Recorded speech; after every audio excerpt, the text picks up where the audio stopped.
All right, so this is Kyle Guy first. The sharpshooter hits a three from the corner against the Golden State Warriors, the best shooting team in the NBA. Still a great defender, as taught by Tony Bennett. Comes down, gets the rebound here. Gives it off to his point guard. And then goes in the corner where he makes his money as a shooter.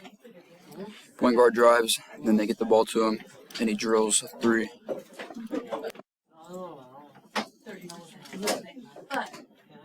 Here's some of DeAndre Hunter's highlights. In the corner. Great drive at the 6'9" guy. Gets the bucket. Out of the pick and roll, rejects the screen, takes it right at the defender. Finished this game with 22 points, 3 rebounds. And finally, Ty Jerome is playing for the Warriors now.